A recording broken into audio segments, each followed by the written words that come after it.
Hey everybody, I wanted to show you how I created my Marvin character. I thought the workflow was kind of interesting, so I thought I'd share it with you. I began in Anime Studio by creating white vector shapes against a black background, of which I exported as PNG stills into Photoshop and then converted into grayscale.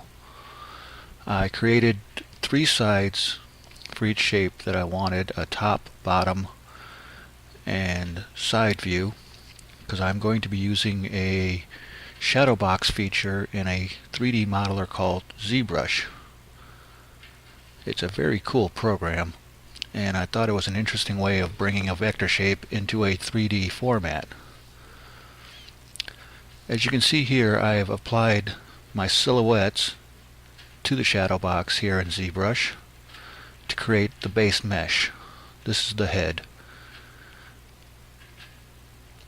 And once I've applied my silhouettes, it creates the 3D mesh that I can model on. I tried to keep the modeling down to a minimum because I wanted a more cartoony look to them. But it's kind of hard because this is such a fun program. Once I get started, I usually can't stop. And I really didn't want to have a highly detailed model.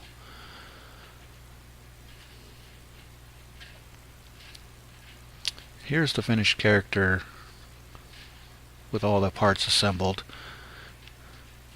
And as you can see, he's actually kind of cool. And I'm going to apply a simple paint job to him, nothing too elaborate. Again, I just want that cartoony look to him.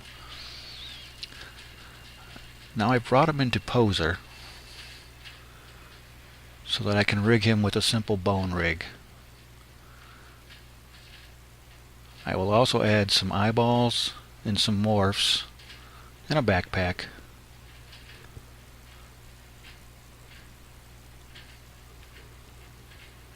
There he is. That I can use in Anime Studio using the Poser feature, the interface that they've got in Anime Studio 7 and 8. Which I'll bring him in now to show you what he looks like.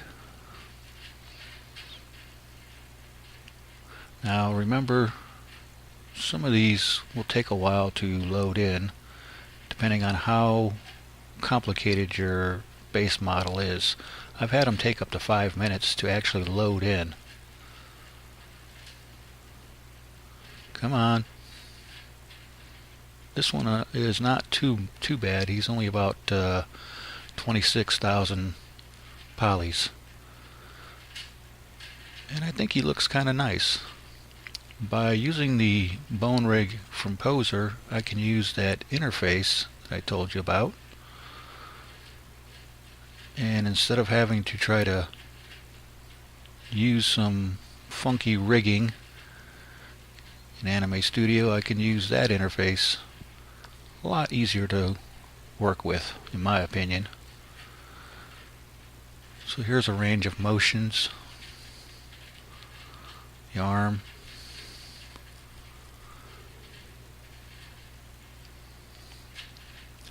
And when I've rigged it in Poser, occasionally you have to play with the parameter sensitivity in order to get them to work properly in Anime Studio. I've got this one pretty much all rigged up. Some of the morphs I've used.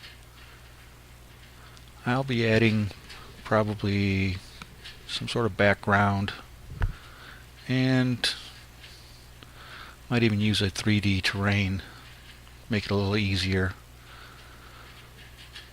And that's the render. What's really kind of nice is you've got these different shading options.